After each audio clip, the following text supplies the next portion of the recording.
Yo, what's going on, guys? Can you guys hear me? Quick video here. I'm gonna turn this on, add a little bit more light to the setup. Sorry if my camera's not focusing right away. We have 4 NBA games to talk about. I'm trying not to be super loud because it's past 11:30 and we watched the football game and now everyone went to bed. But I stayed up. I watched the rest of the Jazz Clippers game. I didn't watch a lot of basketball today, obviously, because of football. I caught a glimpse of the Bulls Raptors, the end of that game, and I watched like 9 minutes with 9 minutes left, the end of the Jazz and Clippers game. Yeah, Cavs and Lakers was the first game of the day, though. Darius Garland and Donovan Mitchell lead the Cavs past the Lakers to their 8th straight win. Donovan Mitchell, this dynamic backcourt. They returned to the court. They won without this backcourt, and you can imagine what happens when they have the backcourt. Both of them doing well in the scoring. Yeah, man, going past, playing LeBron and the Lakers and still just rolling past them. They're looking great. I mean, Dean Wade this season has been like a big time X factor player for the Cavs. I want to give a shout out to Dean Wade. He's been playing incredible on the defense, especially. Your Donovan Mitchell, obviously, Cavs fans missed him for a game. He got to the paint, hit some shots, very tough shots at that. LeBron was hitting some tough shots of his own, but you can't keep up, really. The facilitator for Darius Garland, we know him well for that. Everybody's just on one for the Cavs, and they're just playing their best basketball. So, best basketball since LeBron's been there, at least. 16 points and 11 rebounds for Jared Allen. Another good game for the big man there. I'm going to move this down because I don't really care about the LED neon sign because you can't really see it anyway. But, let's scoot in. Let's see. So, Darius Garland had 24 points. He shot 33% from 3. Donovan Mitchell had 33 of his own. I mean, they're so deep. And off the bench, Kevin Love put up 10 points. Yeah, these guys are nice. These are legit guys. I'm asking in the video title, are the Jazz legit? But my goodness, look at the Cavaliers. Let's just talk about the Lakers real quick. Anthony Davis had 19 points and 12 rebounds. Pretty good game for him there. LeBron James had 27. Off the bench, Russell Westbrook creating sparks, obviously to no avail, but Darvin Ham's been working with the rotation. It seems that Russell Westbrook's playing a lot better, being more consistent, being more efficient, putting up more productive minutes. He put up 19 points and 10 assists. He shot 60% from 3. He's been very efficient. So, Kendrick Nunn starting. So, Pat Bev gets injured and they give Kendrick Nunn an opportunity to get some playing time. And, man, he just whiffs it. 18 minutes, he takes 5 shots, he misses every last one of them. Scoreless, 2 assists and 3 rebounds. I mean, this guy's a starter. I'm fine with Russell Westbrook coming off the bench. I don't want them to start him, but they need to find a guy to be for Russell to be a backup to, and it to be a viable option. I don't know. They're definitely struggling, but let's just move on from that. Bulls and Raptors.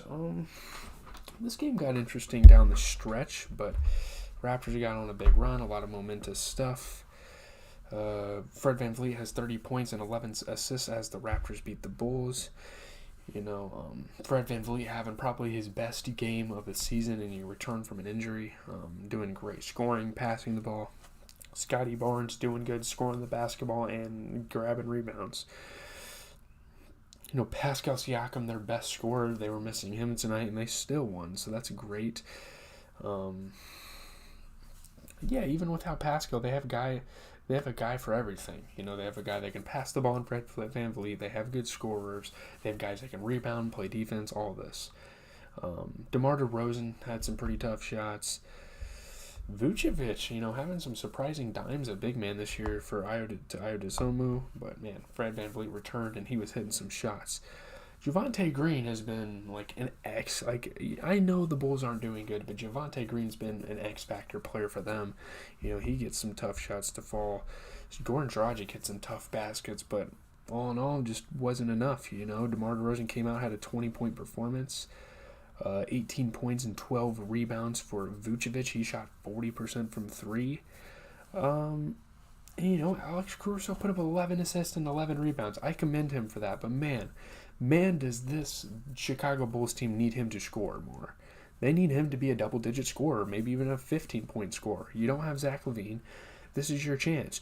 In 32 minutes, he took 6 shots and missed them. He only made 1 shot out of the 11 he took all game. You just have to be more efficient than that. I really appreciate his passing and his rebounding and his hustle out there, but you just got to do more. I mean, looking at the Raptors, though, Raptors played great. OG Anunoby has been a hell of a player for them. 22 points, 40% from 3. Scotty Barnes put up 19 points and 10 rebounds. Fred VanVleet put up 30 points and 11 assists. The Raptors are very solid, even without Siakam. We'll see how that season goes for them, how the season continues to go for them. Wizards and Grizzlies. Desmond Bane's 28. John Morant's good finish lead the Grizzlies past the Wizards. Desmond Bain scoring the ball and John Morant doing a little bit of everything. Scoring, passing, rebounding. Pretty good game there. They held on. Good passing for John Morant. For the Wizards, you have a guy like Daniel Gafford getting to the rim and being aggressive. That's a good sign. You have nobodies like Jordan Goodwin making good passes. Corey Kispert hit some tough shots. But, Desmond Bain and the Grizzlies and John Morant, they were just passing the ball all over the place. So, yeah, it is what it is. You look at the Wizards. Kyle Kuzma had 12 points and 11 rebounds. And that's really it. Denny Avdija struggled. I appreciate the 10 rebounds he got, but he still struggled scoring. He got 26 minutes. That's pretty good starter minutes. He took 5 threes, missed every one of them, went 2 for 12 from the field. I mean, he's got to get better there if he wants to be a starter. Now, I'm not sure. I don't know if he usually starts. I guess he does. But looking at the Grizzlies, 23 points for John Morant. Desmond Bain put up 28 of his own, and he shot 50% from 3. One of the premier three-point shooters in the league. Gotta love it. Moving on to the last game of the night, Jazz and Clippers. This raises the question, are the Jazz contenders? It's kind of crazy because all these teams are going to have back-to-backs tomorrow. Kind of wild there. Not really much to say about this game. It was a pretty good game. John Wall had a very dope behind the back. I actually watched that live, so that was cool. Jordan Clarkson, though, he was hitting some shots for the Jazz. Mike Conley setting up the offense, facilitating as always, setting up their tall rookie Walker Kessler. Marcus Morris had a couple tough shots. Lauri Markkanen had some tough shots as well. And, man, Lauri Markkanen, it might be all-star material. He's been playing some really good basketball. But, talk about Jordan Clarkson, 23 points. He shoots 67% from 3. Colin Sexton, great performance off the bench. He puts up 22 points. He shoots 40% from 3. This team, I'm telling you what, this Jazz team is looking really, really dangerous. But let's move on to the Clippers. Let's see how the Clippers did. Paul George, a meaningless 34-point performance with 50% from the field. I mean, he's scoring a lot, and he's being very, very efficient as well. I'm not really sure what's going on with Reggie Jackson this season. Maybe they should start John Wall. Maybe they're starting to realize that. I still think that for what it is, the Clippers are having a pretty solid season. No Kawhi once again. But, Reggie Jackson, he shot a 3 and made it. But, in 20 minutes, he shot 33% from the field, had 3 points and a rebound. That's literally it in 20 minutes. You almost need him to be a 10 to 15 point scorer without Kawhi. You need this guy to play a bigger role on this team. But it is what it is. It seems like some of their bench players are almost better than Reggie Jackson. It's kind of bad to say, but I think that's going to do it for the games tonight. I didn't really expect this to be a 10-minute video. Jesus Christ. I mean, I'm only talking about 4 games. I can't even imagine what tomorrow's video is going to be. By the way, every single NBA team's playing tomorrow. I'm going to be watching Monday Night Football, but before Monday Night Football and when the Celtics play, I will be watching those games. So, yeah, I will still have a decent amount of content, material, whatever.